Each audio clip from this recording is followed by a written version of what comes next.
Pathian in nithar min mutir le ta a kan Pathian he na lom thuam sela tukina hian Pathian pâwlna hun toy han mang ho le ila chanchin tha zohana ziak bung som pali chang ruk thu ilo ngai thlang u Isua na hne na keima hi kong le thutak le Nunna kani keima kal lo chu tu ma pa hne na an thleng ngai lo atia tukina hian lali suan kani ati te zingami keima hi kong le thutak le Nunna kani ati hi han ngai to ho do ni la he thu toy te a hian Pathian zong tu mamo chu afam kimani ti ten an soi thina ke ni poina hlut zia kan mu chu ave thei lo chuan alo mom ngotang lali suwa thu zir tir dan kal mang hi makdeu maya oma chanchin thama thai ziak bung saria te po khan kan hmuwa le khaziak tu te anglo takin thu nei na nei om taka anma ni zir tira wanga mi ten makanti thu te kan hmu khania zirtir tu te hian thil tha min ko mu thina chu chang turin min zirtir thin boka lali suwa ero chuan ama ngei kha an momo thil tha chu ani zia a in chal mia zel maya Nunna ka peyang cheu ti mai lovin Nunna chu kani te tia thi na ta ka kai tho leng cheu te ti lovin ke hi thole na chu kani te ti mia zel maya hei hian azirtir na chau tha ti chi ani lova ama ngei khanei tel atul zia min hriat tir chiang hle maya pukan di ate suami vivekananda te po khan Isua zirtir na hi chu than ti viau ni nan soi thina ma se ama Isua kha an nei tel ve lova an ring tel ve thlat lo mai kha thilpoi tak ani hetiang hian an ngai tu azui ta ila ama sabera chuan kong chung chang hi heti hian an ngai tu hoila khovela sa kho sang a oma mi pom zau ho thiang zau deuh ho kan ti liberal tia kan soi thin ho te khan sa kho sang te hi Pathian chung nung ber nen then na tura kong pui sang te an ni tin an soi mai thina han ngai thak thuak hi chuan ani mel ve viawa ma se kan lali suwa chuan ama chu pa nen then na kong om chuna ni zia chiang takina soi thunga hemi om zia hi chu Isua tang chau lo chuan van rama kai thei lo ti na ani top mai ani chu wangin Isua oi tu Isua ring tu kan ni chuan Hindu sa khuate tin Islam sa khuate Buddhism te sa khodang dang te hi chu Pathian hen then na kong rin tla ka kan pom ve thei lova mi nga ya kong dikni om takalang atop chu thi na kong ni sia om tia thu finga kan mu angkha an ni vek mai ani Pathian hian ami te tan hian kong dik hi adu sakchin zia mu tur tam taka oma Deuteronomia khan dinglama emo veilama emo in peng turani lo ti in kong dik bosan lo turin atia tin zol nei isai le khabua te po khan dinglama emo veilama emo in pen vele in bengin hei hi kong ani hi ta hian kal ro u ti in hreze lang ti te kan mu boka tin isai bung som thum panga khan lam lian thiang lim na kong Pathian ina ko mu boka tin ring tu masa te kha kong ami te ti ten an soi thina chandam na chanchin thathu po kha kong thu ti ten an soi thin bok ani kha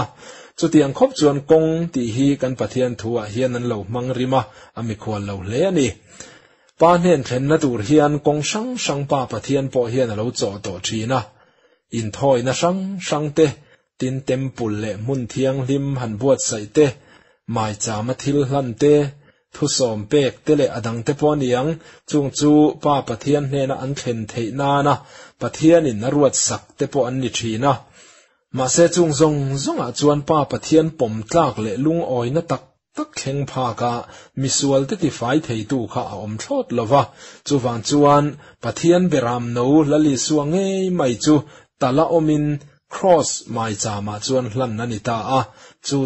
chu pa Pathian hne na kan thlen thei na kong om chun chu alo ni ta ani tina panina chuan Thutak ani na hi heti hian an thlir ho le taila Thutak han ti chuan zel din thu bol mai ni lo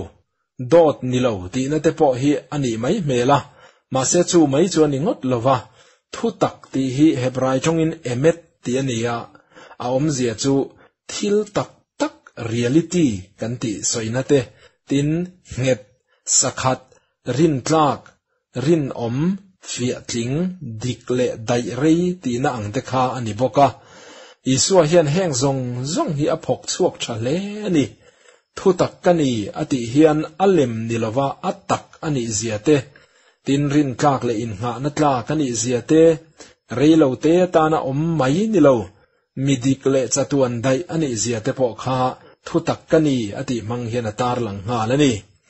tin thu ti te Thutak ti te hi chanchin tha zo hana zia ka hian kan hmunem hle a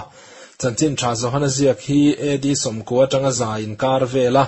FSC khuwa tanga ziak ni nan soi thina FSC khuwa hi Greek fin nei na chi ne em Greek mi te po an chen tam na khuwa ni an tia chung ho te tan chuan Isua kha Mesia ni ti ri ngot kha afia zo velova zuda ho ta na fi em lai khan Greek ho te tan chuan afia zo velowa chu ai chuan lali suwa chu thu ti sa lo changani ti te Thutak ani zia han tar lan te kha Greek ho mi fing ho chuan an pom thiam zok em don ani tin lali suan pilata hne na khan Thutak hriat tir hi ka pian chan le khovela karon kal chan ani tin na soya tin Thutak in hrianga Thutak chuan boya banang cheu ti te kan hmu boka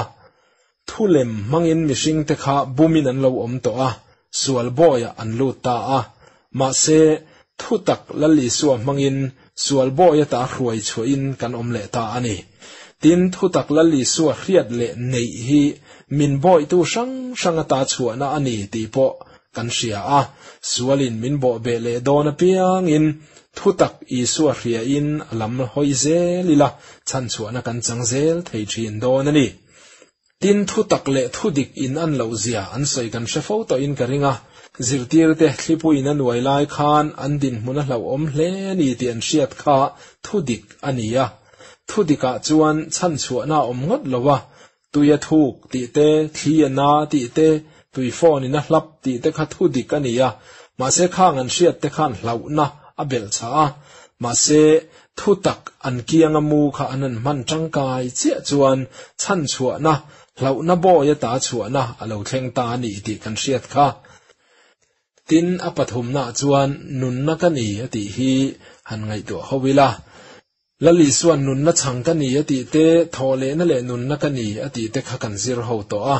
chuwang chuan he thil hi chu soi thuya ngai to lo tura ngai la tongkam ni khat lekin han tarlan kan du chu Nunna hi chi hrang atam khop maya nim te thing le mau te po hian Nunna an neya ran nung te po hian Nunna an nei boka